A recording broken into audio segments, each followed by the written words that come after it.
Ano yan? Ito ay pwedeng impeachment ito eh. Oh. Malaki implication sa impeachment dito. Impeachment na naman. Ito po yung notice na Supreme Court unbanked. Yan. Galing ng Korte Suprema. Yes. Opo. Kasi di ba maraming ipinail na mga petisyon ang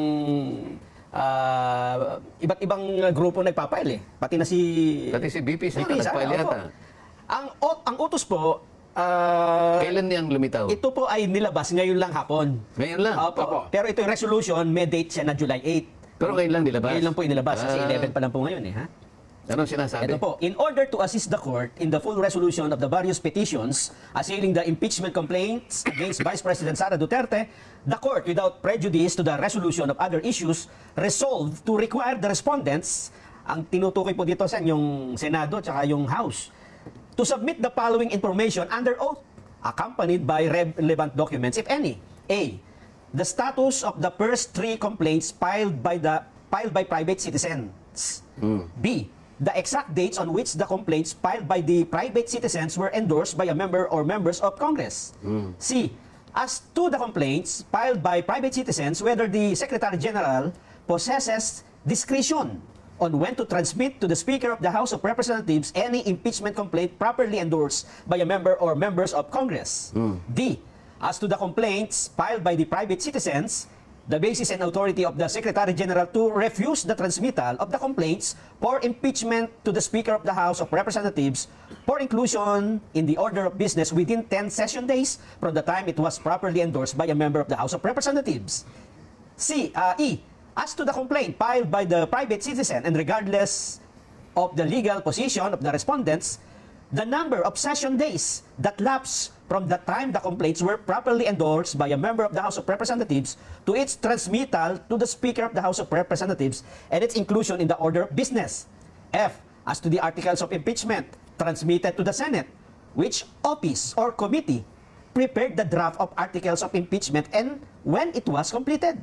G. As to the articles of impeachment transmitted to the Senate, when it was circulated to the members of the House of Representatives and whether it was circulated to all the members of the House of Representatives. H. As to the articles of impeachment transmitted to the Senate, when it was circulated to the members of the House of Representatives, whether it was accompanied by the evidence for each article charged, or if there was a committee report for the information of the members to decide on whether to endorse or not.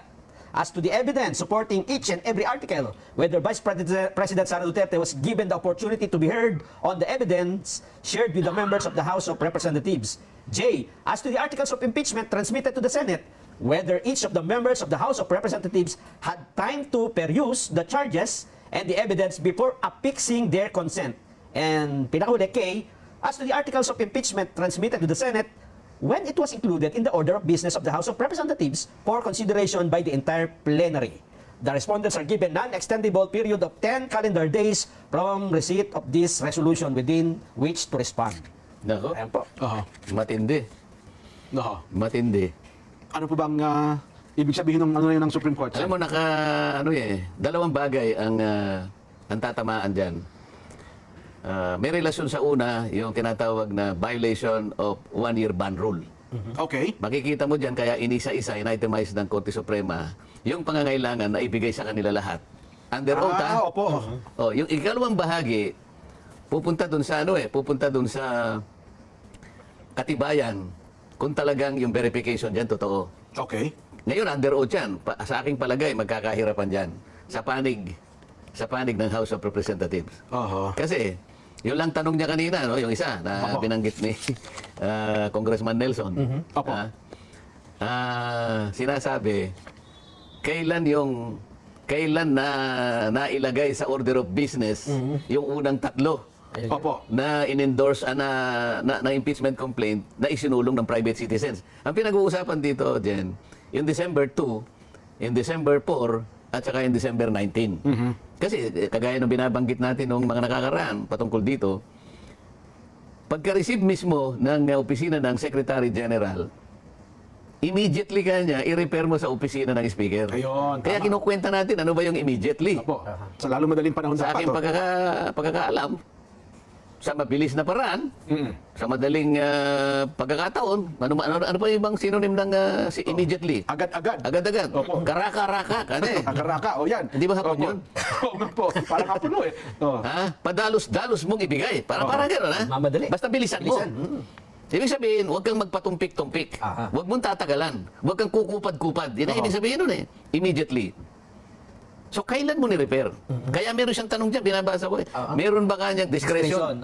Yung Secretary General, para yon ay kanyang ibinbin. Oo nga pala, Kanyang Kailan itatransmit? ipitin muna. Oo. Parang tutulugan niya muna at hindi niya muna ibibigay sa opisina ng... Oo nga, kasi ng, parang inipon niya muna ho, di ba? Oo. Ang sagot doon, hindi. Wala kang discretion. Walang kapangyarihan yung SecGen. Ang SecGen is the highest administrative officer of the House of Representatives. Okay. Wala siyang discretion. Opo. Ang kanyang trabaho is ministerial in character. Ano ibig sabihin? Kung ano yung nakalagay doon, yun lang ang gagawin mo.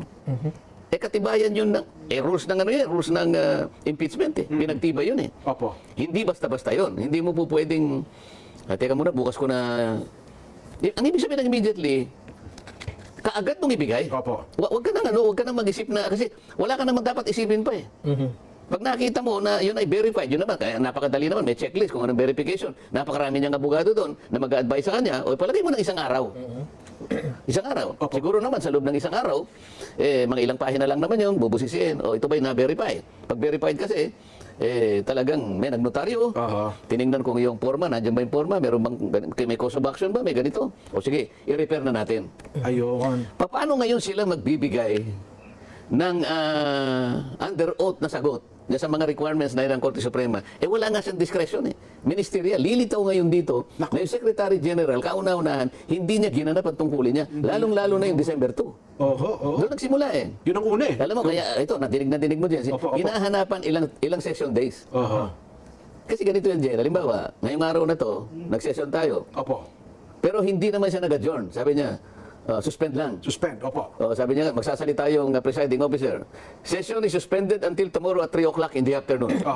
So, bukas, hindi pangalawang session yun, kasama pa rin sa per session.